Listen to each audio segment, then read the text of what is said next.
Outra característica importante dos seres vivos e que, na minha opinião, está relacionado com a primeira característica que a gente falou, que é a composição química, é o material genético. Os seres vivos possuem material genético. Nós só encontramos esse material nos seres vivos. Por isso, um grande número de biólogos, para não dizer todos, né?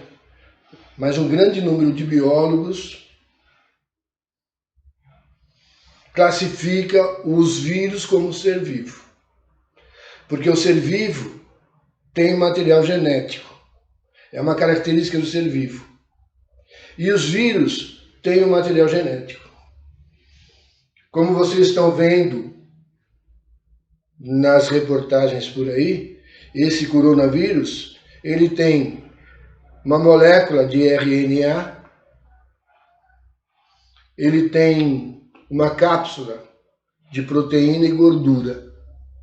Então, os biólogos, um bom número de biólogos consideram os vírus seres vivos. Somente os seres vivos têm material genético. Esse material genético é o DNA, ácido desoxirribonucleico. DNA é a abreviatura em inglês. As línguas latinas, com exceção do Brasil, utilizam a sigla ADN. ADN, ácido desoxirribonucleico. O Brasil prefere DNA.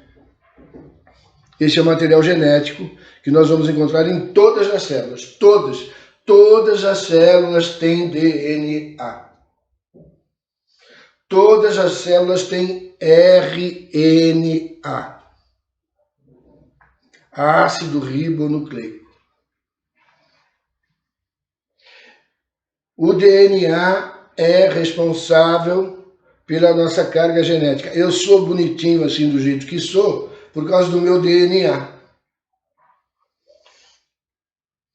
Eu tenho alguns irmãos e eles são muito parecidos comigo. Eles têm o mesmo DNA que eu? Não têm o mesmo DNA que eu. Mas, no entanto, eles têm um DNA muito parecido comigo. Muito parecido com o meu DNA.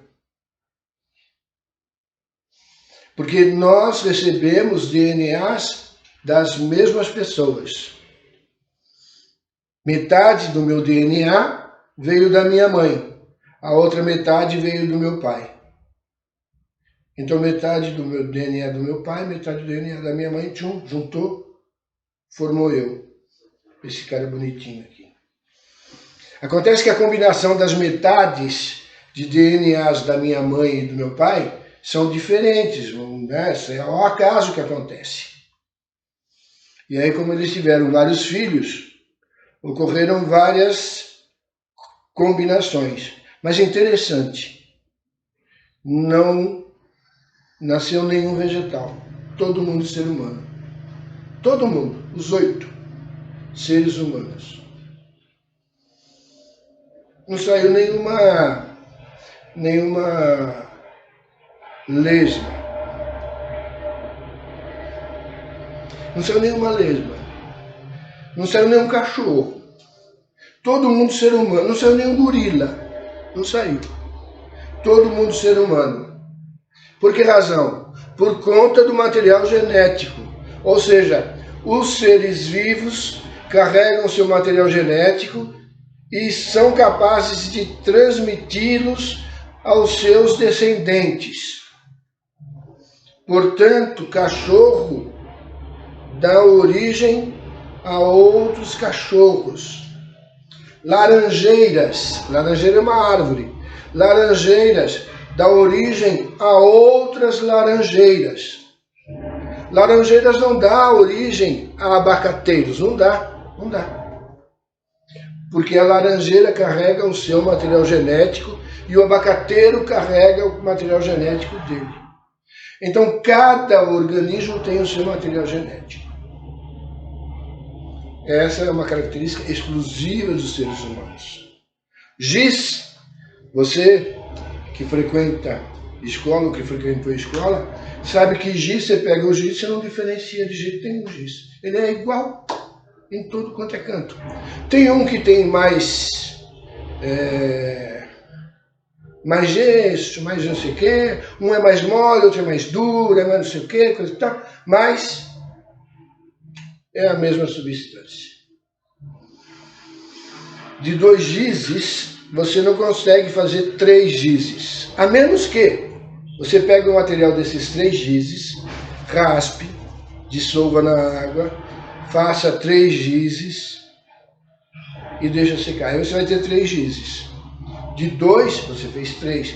No entanto, o material foi dividido nesses 3 gizes.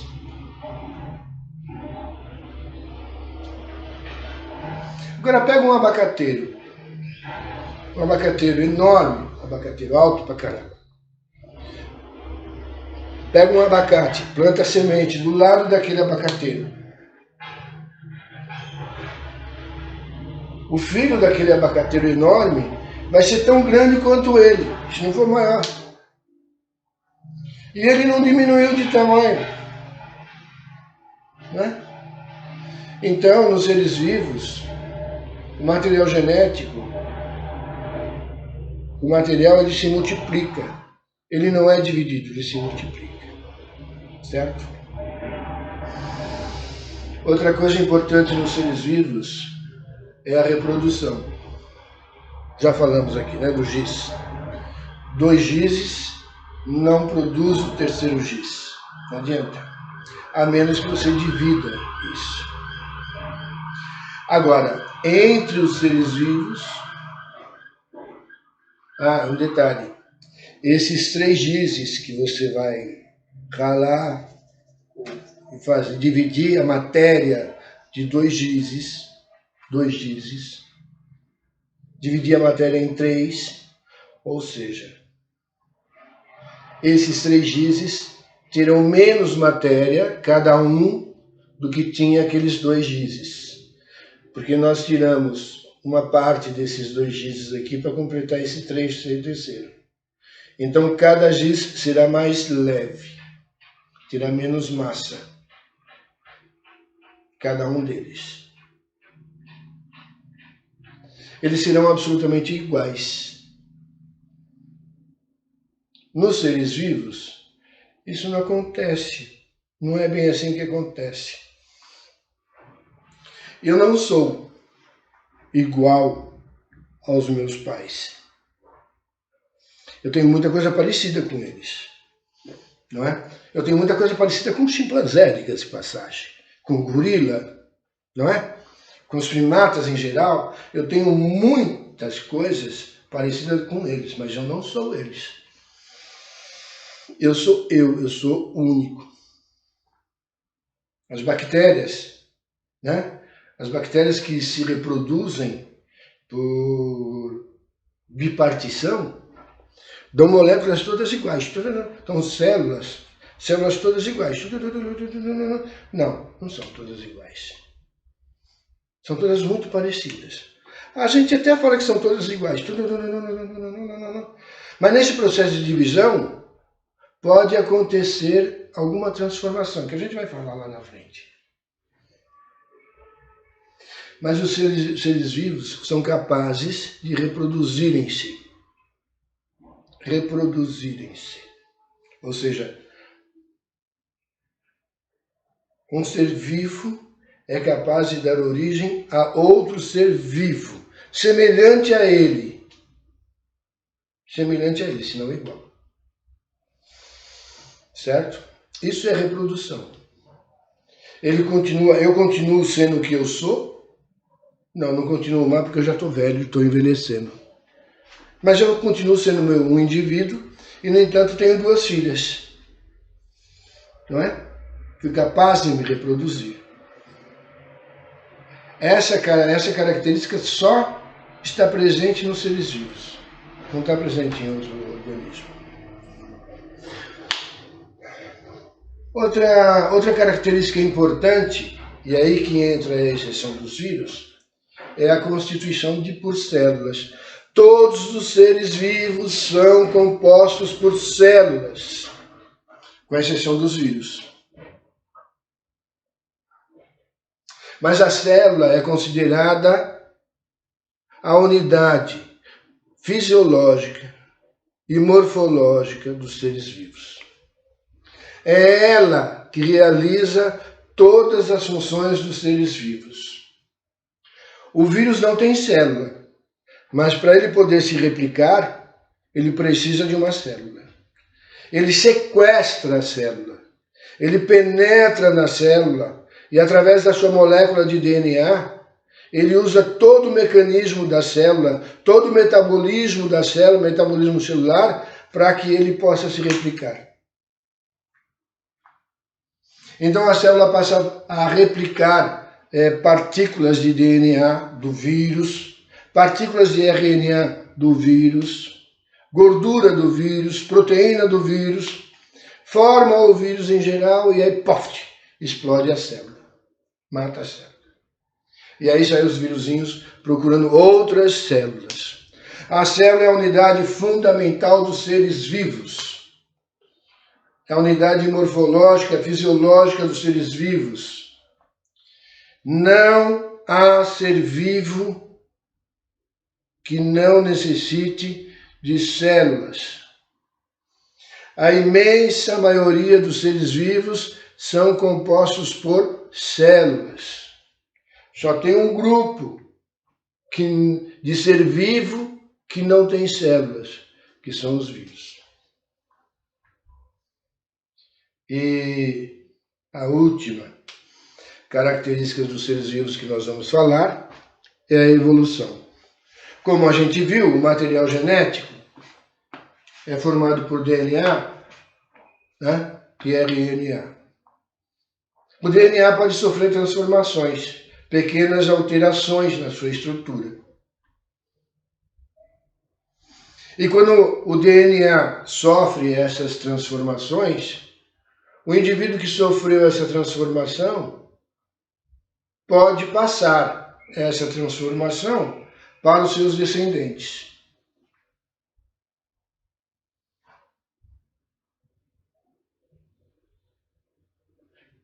O granito surgiu na Terra muito antes dos seres vivos. O granito surgiu na Terra há aproximadamente 4 bilhões de anos. Talvez 3,5, vai. 3 bilhões e meio. O granito surgiu na Terra. E hoje ainda o granito é granito. Vê se pode um negócio desse. Granito é granito. Os seres vivos surgiram na face da Terra há aproximadamente 2 bilhões de anos. E aqueles seres vivos que surgiram na face da Terra não existem mais. Os seres vivos hoje são muito diferentes do que aqueles seres vivos que surgiram há 2 bilhões de anos. O que é que nós temos em comum com aqueles seres vivos? Composição química, material genético, capacidade de responder a estímulos, célula, somos capazes de reproduzir. Essas características todas que nós vimos aqui, não é? Nós temos em comum aqueles seres lá. Nosso metabolismo, eles tinham É verdade que as reações que eles tinham, né, eram um pouquinho diferentes das reações que nós temos hoje. Mas Eles tinham um conjunto de reações químicas lá, nós temos um conjunto de reações químicas aqui. Isso só foi possível por causa da evolução. Somente os seres vivos são capazes de evoluir. O granito é granito há 4 bilhões de anos. Os seres vivos vêm se modificando ao longo de 2 bilhões de anos. E por que isso acontece? Porque o material genético sofre mutações. Você já deve ter ouvido muito folclore sobre mutação. O que é mutação? É uma transformação no material genético. Se for muito radical, o indivíduo morre. Se for uma mutação radical, o indivíduo morre. Haja vista o que as bombas atômicas fazem, a irradiação atômica faz. Ela modifica o DNA das células radicalmente, o cara morre. Radiação do Sol, não é? Raios ultravioleta. Faz o quê? Muda o DNA da nossa pele, das células epiteliais. Quando muda o DNA, ele pode o quê? Se for uma mutação radical, vai provocar um câncer, vai matar um indivíduo. Mas, no entanto, a gente sofre mutações, né? Pequenas mutações. E essas mutações vão sendo acumuladas ao longo de milhões de anos. Milhares de anos. E na medida que se soma todas essas mutações, você tem um indivíduo que se adapta melhor ao ambiente. Quando uma mutação que ocorre na molécula do DNA do indivíduo pode prejudicar o indivíduo e o indivíduo desaparecer da face da Terra. E pode fazer com que o indivíduo se adapte melhor. Quando o indivíduo se adapta melhor ao ambiente, quando a mutação provoca uma melhoria na adaptação do indivíduo ao ambiente, nós chamamos isso de evolução. E isso só pode acontecer nos seres vivos. Isso não aconteceu com granito. Isso não aconteceu com outros vegetais. Com outros vegetais não, com outros minerais. Aqueles minerais são aqueles minerais desde quando eles surgiram. Certo? Então, esta foi a nossa primeira aula de ciências. Espero que vocês tenham gostado. Um grande abraço e até a próxima.